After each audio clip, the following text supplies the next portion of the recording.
Bon week-end à tous et bienvenue à cette édition rétrospective dont voici le sommaire. La RDC financera l'ensemble du processus électoral sur fonds propres. C'est ce qui ressort de la réunion interinstitutionnelle présidée le samedi 24 mars 2018 par le chef de l'État congolais Joseph Kabila Kabange. Les financements des partenaires extérieurs sera de ce fait affecté à autre chose, a laissé entendre Henri Movasakani, vice-premier ministre et ministre de l'Intérieur et Sécurité. Et puis l'affaire des dédoublements de partis politiques est à ce jour l'une de priorité du Conseil national de suivi de l'accord de la Saint-Sylvestre et à cet effet, le CNSA reconnaît la dénomination UDPS Tshisekedi à l'aile limitée.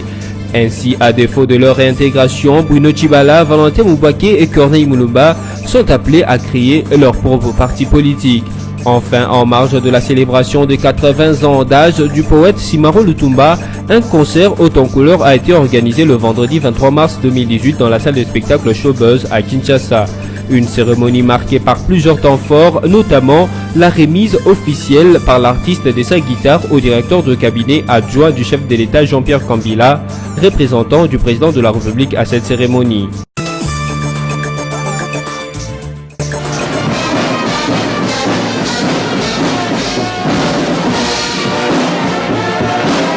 La République démocratique du Congo va financer l'ensemble du processus électoral sur fonds propres. Le gouvernement a réitéré cet engagement le samedi 24 mars 2018 au Palais de la Nation lors de la réunion interinstitutionnelle présidée par le président de la République, Joseph Kabila Kabange. Cet engagement ne sera pas perturbé par certaines démarches de certains partenaires extérieurs, étant donné que le financement des élections relève de la souveraineté nationale. Il a été fait le point sur la question du financement des élections. La RDC a tenu à travers cette réunion à réitérer son engagement à financer l'ensemble du processus électoral par des fonds propres de la République. Donc, un certain nombre de démarches qui étaient faites par des acteurs de la communauté internationale ne pourraient pas perturber en principe cet engagement où la RDC prend la résolution de pouvoir financer un processus qui relève de sa souveraineté, c'est-à-dire les élections. Et donc, les différentes approches, les différents montages financiers qui se faisaient à partir de l'extérieur et qui étaient lourds, qui étaient difficiles à mettre en place, pourraient être orientés à autre chose, les élections étant entièrement prises en charge par la RDC de façon souveraine. Henri Movasakani a ajouté que le montage financier en cours à partir de l'extérieur pourrait être affecté à autre chose, étant donné que le gouvernement prend en charge les budgets des élections de manière souveraine. La réunion interinstitutionnelle s'est aussi penchée sur la situation sécuritaire pour constater que le calme règne sur l'ensemble du territoire national, en dehors de quelques accrochages enregistrés ça et là entre les forces armées de la RDC et les groupes armés. La situation est donc positive sur l'ensemble du théâtre des opérations, notamment en Ituri et au Nord Kivu.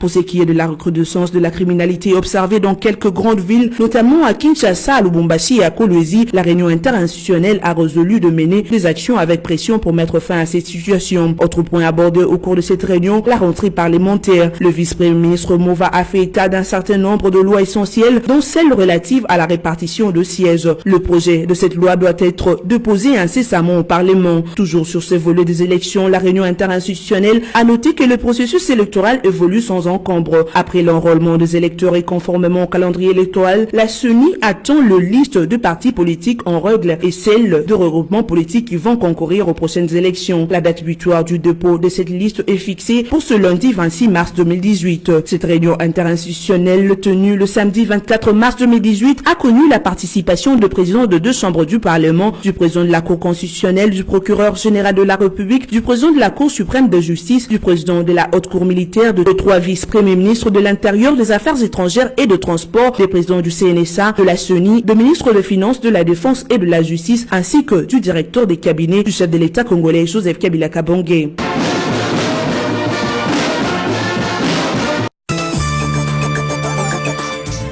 La majorité présidentielle, section province de l'Ituri, salue l'implication du chef de l'État dans le rétablissement de la paix dans le territoire de Djougou. C'est le coordonnateur provincial de cette plateforme présidentielle en Ituri qui l'a dit. Honoré Lubumba a ainsi affirmé que les violences intercommunautaires de Djougou appartiennent désormais au passé. Il est au micro de nos envoyés spéciaux en Ituri. Permettez-moi de remercier les chefs de l'État, le président de la République, l'autorité morale de la majorité présidentielle, le camarade Joseph Kabila Kabange, pour la paix. depuis longtemps, il prône la paix dans ce pays. Très jeune, depuis qu'il arrive au pouvoir, le chef de l'État n'a jamais cessé de prôner la paix. Vous vous souviendrez aussi que le Conseil supérieur de la défense s'est réuni après les 2 premières missions que le chef de l'État a eu à envoyer en province de l'Ituri pour la recherche de la paix. Et nous commençons à voir les retombées de tout cela. Le seul objectif, c'était juste pour chercher la cohésion au niveau de la province de l'Ituri et du territoire de Djougou en particulier.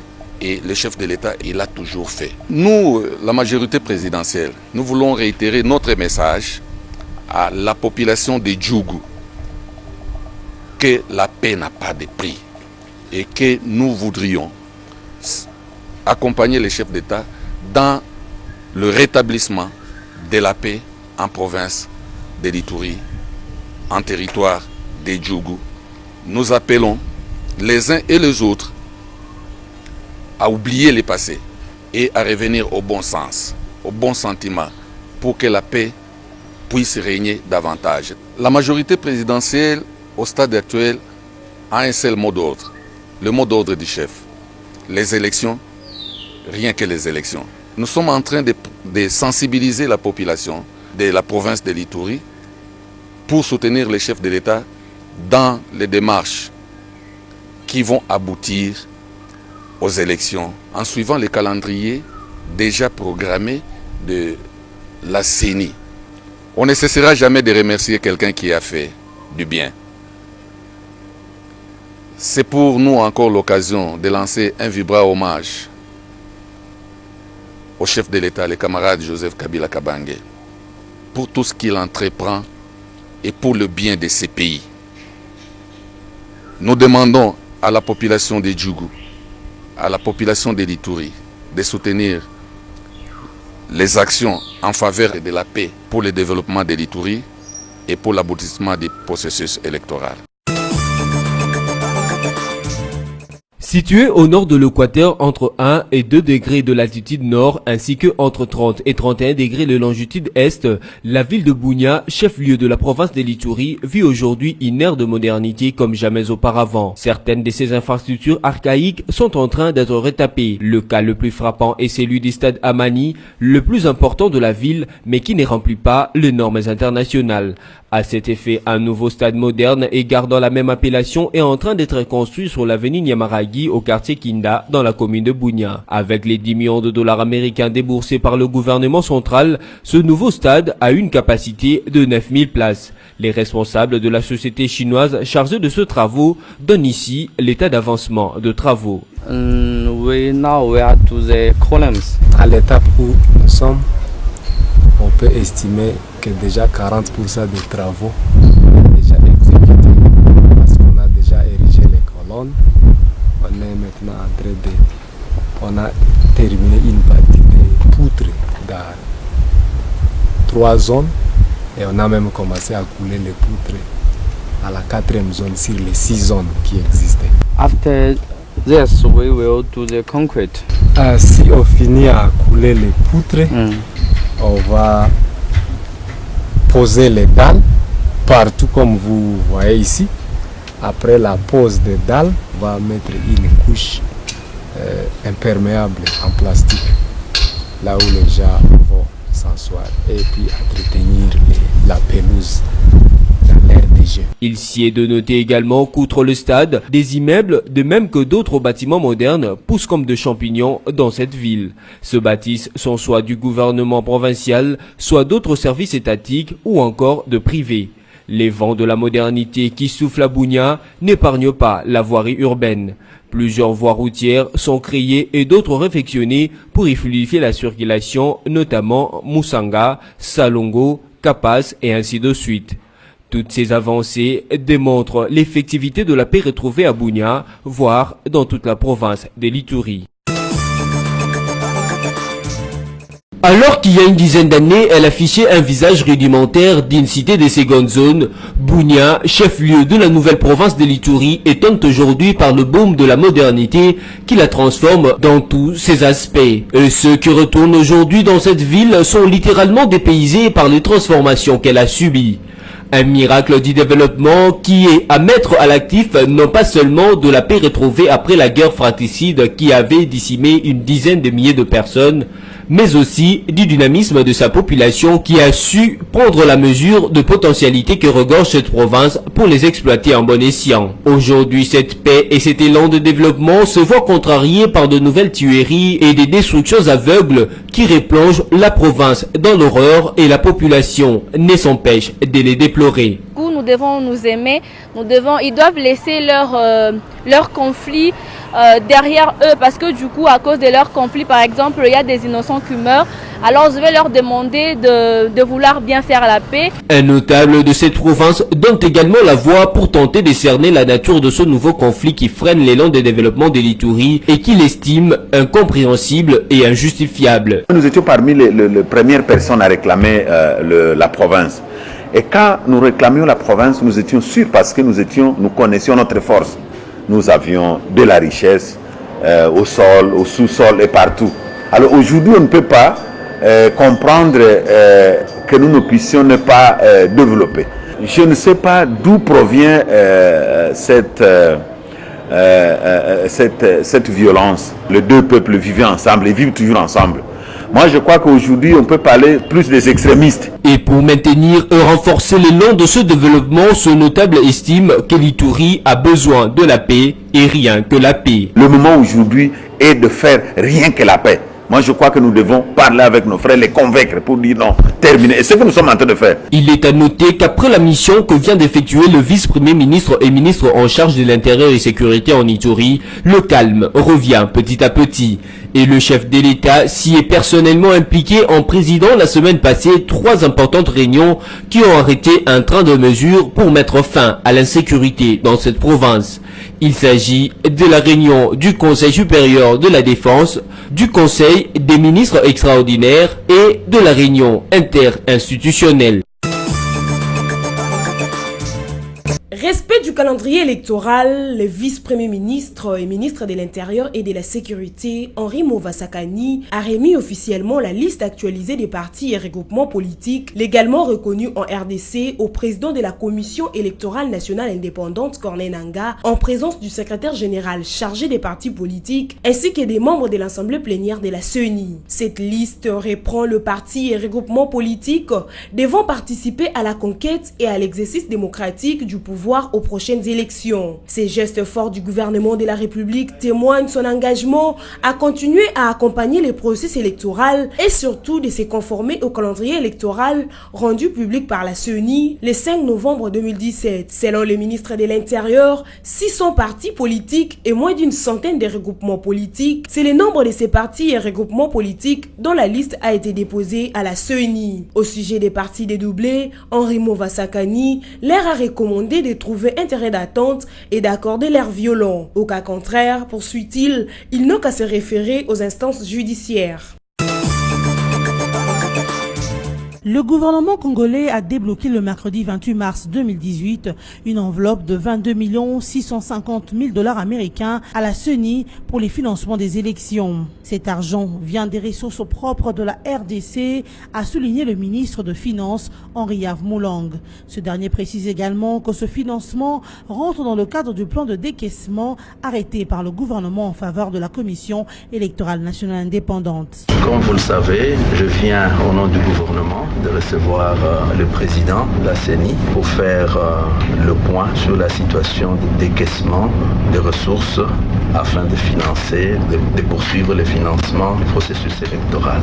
Aujourd'hui, nous avons passé en revue cet état et vous le savez très bien que son Excellence, Monsieur le Président de la République, a instruit le gouvernement de poursuivre ces financements sur ressources propres. C'est ce que nous avons fait aujourd'hui. Le point ayant été fait, le le processus va se poursuivre, le financement continue à se faire et aujourd'hui, nous venons de mettre à la disposition de la CENI un montant de 22 650 000 $ afin qu'ils puissent prendre en charge les différentes opérations telles qu'elles ont été prévues dans les cadres. Pour sa part, le président de la CENI, Corneille Nangaa, s'est réjoui de ce que l'exécutif national ait déclenché le paiement anticipatif des fournisseurs des kits électoraux.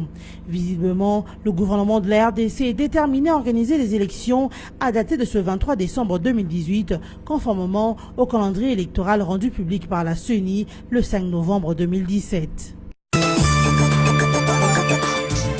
Élection présidentielle en RDC, la majorité présidentielle ne reconnaît pas l'existence d'un texte qui l'oblige à soutenir un candidat du PALU. Le porte-parole de la MP, André Alain Atundou, a au cours d'une conférence de presse tenue le samedi 24 mars 2018, invité le parti lumumbiste et unifié PALU à approcher la MP pour des discussions sérieuses comme condition pour qu'il bénéficie du soutien de la mouvance au pouvoir lors de prochaines élections. Selon André Alain Atundou, il n'est pas juste de dire que le PALU a soutenu la plateforme MP lors des élections de 2006 et de 2011, vu que le soutien était plutôt la conséquence logique de l'alliance conclue entre les deux regroupements politiques. Les réactions de la MP est consécutive à la demande du PALU lancée à cette plateforme de soutenir son candidat à la magistrature suprême. Selon les secrétaires permanents du parti lumumbiste unifié, Golf Kimiza, il s'agit de la loi de réciprocité symétrique. Un argument rejeté en bloc par la MP qui estime que si le PALU veut avoir son soutien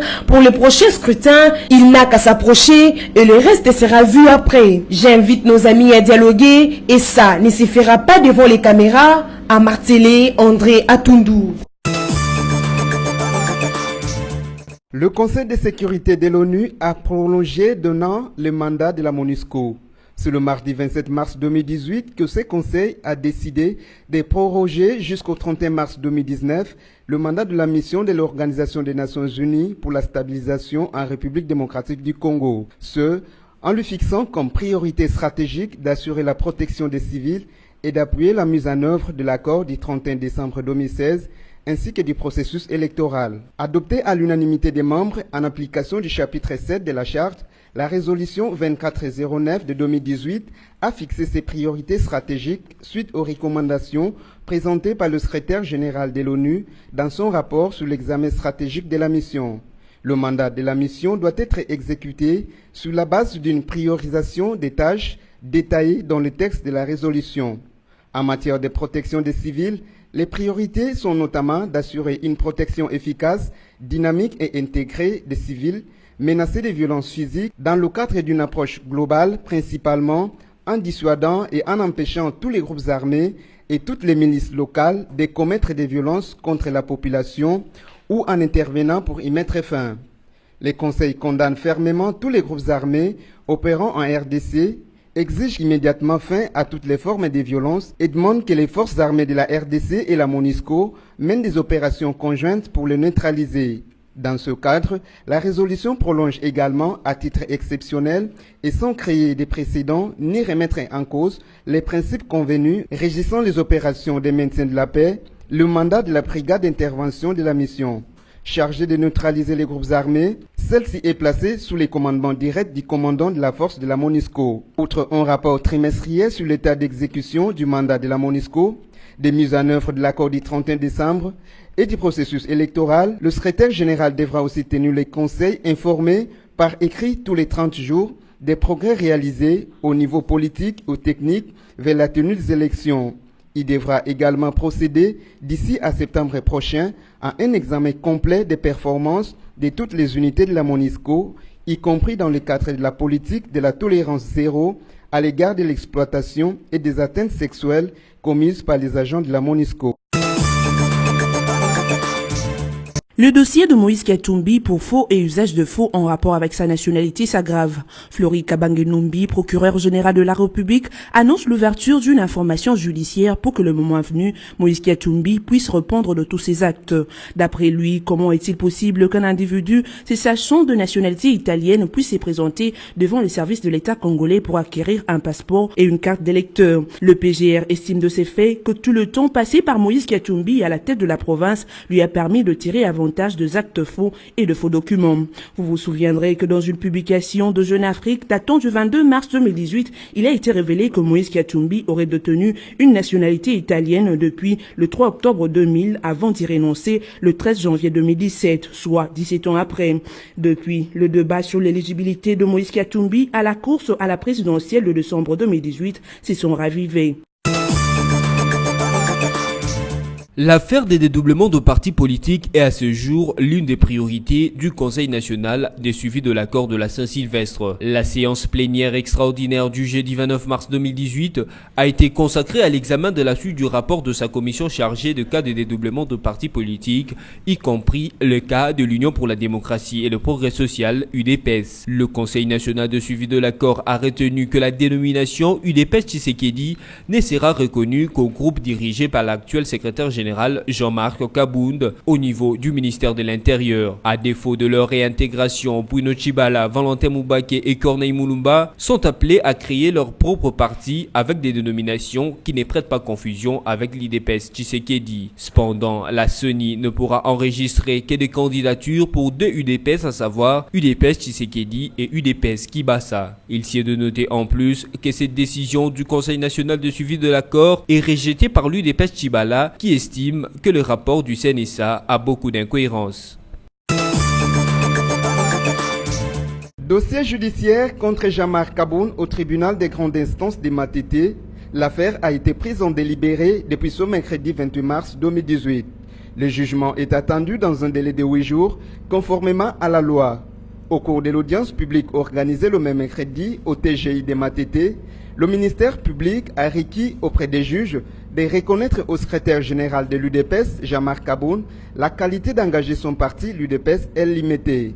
Cette requête est une réponse à la demande de Tarsis Loseke, président de l'UDPS El Tshibala, qui a décidé de poursuivre Jean-Marc Kabound parce que, selon lui, il n'a pas qualité de convoquer le congrès de ce parti. Tarsis Loseke a ainsi attaqué en faux la décision signée par le secrétaire général de l'UDPS convoquant le congrès de ce parti. Selon le plaignant, Kabound n'en a pas qualité. À l'audience publique, le conseil de Jean-Marc Kabound a soulevé plusieurs exceptions, notamment celle des défauts de qualité et d'intérêt dont souffrirait Loseke.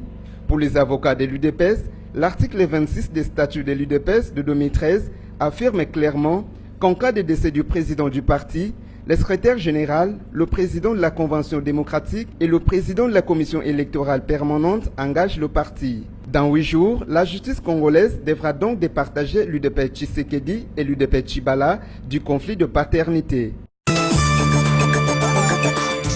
Le congrès extraordinaire de l'UDPS s'est ouvert ce vendredi 30 mars 2018 au siège social du parti à Kinshasa Limete en République démocratique du Congo. La succession d'Étienne Tshisekedi à la présidence du parti et la réunification de celui-ci donnent corps au motif de la tenue de ces congrès. Les 4 candidats aspirant à la succession d'Étienne Tshisekedi, à savoir le fils biologique de l'opposant historique de la RDC, Félix Tshisekedi, David Mouteba, Guy Bao et Paul Tshilombo, n'avaient que 48 heures pour persuader les congressistes à voter pour eux. Ainsi, lors de la séance du débat contradictoire tenue le 29 mars 2018, qui a réuni les 4 différents candidats à la succession d'Étienne Tshisekedi à la présidence du parti, Félix Tshisekedi a déclaré qu'il est le mieux placé pour représenter les intérêts du peuple congolais. Félix Tshisekedi dit incarner le plus le leadership pour la continuité du combat du leader historique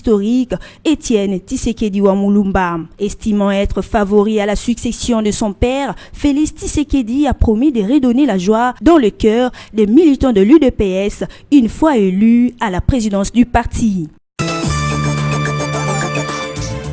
Augmentation de prix du pain dans les différentes boulangeries de Kinshasa, notamment à Pain Victoire. En effet, depuis le dimanche 25 mars 2018 jusqu'à ce jour, le prix du pain a été revu à la hausse partant des 200 francs congolais la baguette à 300 francs congolais. Une situation que déplorent les femmes vendeuses qui se voient perdantes dans cette situation, y compris la population ordinaire. Elles demandent à ce que les propriétaires de l'entreprise Pain Victoire revoient à la hausse leur pourcentage dans la vente. Attaque de machine à 300 francs. Biso ba masabiso commission na biso. Pour ya machine panaye. Ale biso to zaka na piwa na izala simbate. Fama za posation na biso ya machine pana 300. Biso fama za biso wa biso. Posation na biso za ezala 25 pour fama za na 30. Aba yo kana souci ya population. Bon bazo so ma pa, bazo déclarer, bazo lela. Eta ne souci ya pa yo ka souci ya population. Batale mboka ndenge zo tambola. Li pa mati ama za pourcentage a pam. Nateka 8 baki, mais le nateki 4 baki. Donc son client ya simika bo 300 akei, client ya simba 300 akei so luka ya koni. Yango abongsi la biso, to yoka na kaka bongsi la biso to teka la biso. Contactés à cet effet, les responsables de Pain Victoire ont fait savoir que la hausse du prix est due à la hausse de taxes que le gouvernement leur impose. Non seulement la taxe, mais aussi l'augmentation du prix du carburant à la pompe, car leurs véhicules et groupes électrogènes utilisent du carburant. Ils ont aussi évoqué les problèmes d'augmentation des taux d'échange des dollars qui est parti de 9,100 à 16,300 francs congolais les dollars. Et pourtant, malgré toutes ces hausses, les responsables de la société Pain Victoire ont fait savoir que le prix de la baguette est resté inchangé, à savoir 200 francs congolais. Vu que les autorités n'ont pas accompli leur promesse de réduire leurs taxes, Pain Victoire, étant une société commerciale, s'est vu dans l'obligation d'augmenter les prix du pain à 300 francs congolais la baguette. Les femmes vendeuses et les autorités de la société appellent au dialogue avec les autorités concernées. Le ministre de l'économie, Joseph Kapika, a suspendu la décision unilatérale des opérateurs du secteur de pain d'augmenter le prix du pain sur toute l'étendue du territoire national et à Kinshasa en particulier. Cette décision de suspendre la majoration de prix du pain intervient après échange ce lundi 26 mars 2018 entre Joseph Kapika et les responsables des usines de panification. Selon le ministre de l'économie, les sociétaires de boulangerie devront lui faire parvenir leur structure de prix et justifier leurs importations. Pour éviter cela, j'ai donc tenu à m'entretenir avec les opérateurs économiques qui œuvrent dans ce secteur-là. Nous avons tiré ensemble la conclusion suivante. Ils devront me faire parvenir leur structure de prix. Chacun d'eux devra me justifier l'origine de ces importations, farine et sucre. J'insiste sur la farine et sucre parce que ce sont des biens qui entrent en très grande quantité par la fraude. Il y a risque pour l'entreprise locale qui peut disparaître, l'industrie locale. L'État perd ses ressources, tandis qu'on peut nous faire entrer au pays du sucre ou de la farine impropre à la consommation. En attendant donc qu'ils me fassent parvenir leur structure de prix, j'ai décidé de surseoir à toutes les augmentations du prix du pain sur toute l'étendue de la République. Je répète, j'ai décidé de surseoir à ces augmentations-là sur toute l'étendue de la République. C'est quand ils m'auront apporté les dossiers que je leur ai demandé, qu'ensemble, nous allons voir à quel prix ils vendront le pain. Le prix du pain a augmenté ce lundi 26 mars 2018 à Kinshasa.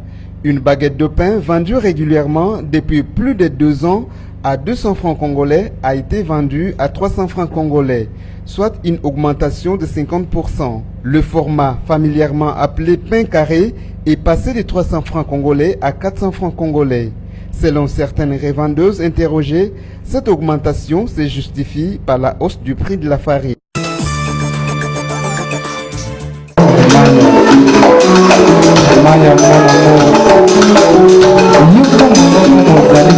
Dans la suite des festivités de 80 ans d'âge de l'artiste musicien Simon Lutumba Ndomanouenou dit Simaro Massiya, Un concert haut en couleur et digne de son rang a été organisé le vendredi 23 mars 2018 dans la salle des spectacles Showbuzz à Kinshasa.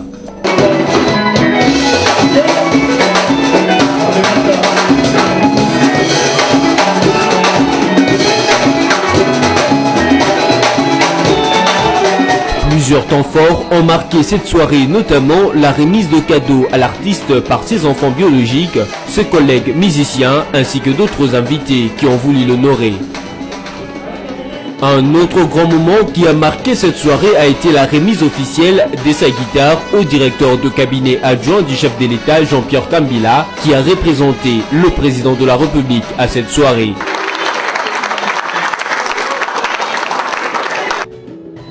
Né le 19 mars 1938 à Kinshasa dans la commune de Lingwala, jadis appelée Saint-Jean, Lutumba Simaro est un génie compositeur de textes de la chanson et un prodige de la guitare rythmique qui a marqué et traversé les époques en RDC. Lors de ses concerts, le poète Simaro a fait solennellement ses adieux à la scène musicale tout en dédiant sa guitare à toute la nation congolaise ainsi qu'à ses nombreux fans.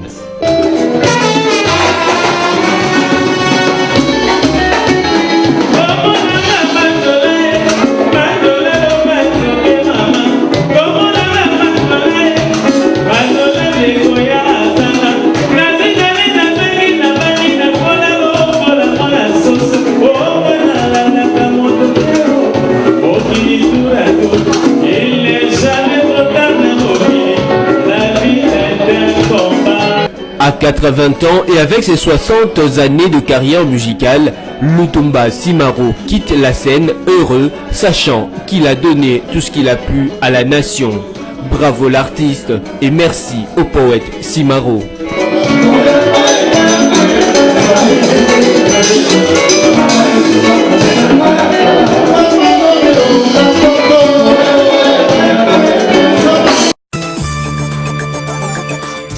Voici le rappel de titre. La RDC financera l'ensemble du processus électoral sur fonds propres. C'est ce qui ressort de la réunion interinstitutionnelle présidée le samedi 24 mars 2018 par le chef de l'État congolais Joseph Kabila Kabange. Les financements des partenaires extérieurs sera de ce fait affecté à autre chose, a laissé entendre Henri Movasakani, vice-premier ministre et ministre de l'Intérieur et Sécurité. Et puis l'affaire des dédoublements de partis politiques est à ce jour l'une de priorité du Conseil national de suivi de l'accord de la Saint-Sylvestre. Et à cet effet, le CNSA reconnaît la dénomination UDPS Tshisekedi à l'aile limitée. Ainsi, à défaut de leur réintégration, Bruno Tshibala, Valentin Moubaké et Corneille Moulumba sont appelés à créer leur propre parti politique. Enfin, en marge de la célébration des 80 ans d'âge du poète Simaro Lutumba, un concert haut en couleur a été organisé le vendredi 23 mars 2018 dans la salle de spectacle Showbuzz à Kinshasa. Une cérémonie marquée par plusieurs temps forts, notamment la remise officielle par l'artiste de sa guitare au directeur de cabinet adjoint du chef de l'État Jean-Pierre Kambila, représentant du président de la République à cette cérémonie. Cette édition rétrospective est terminée. Merci à vous qui l'avez suivi et à la prochaine.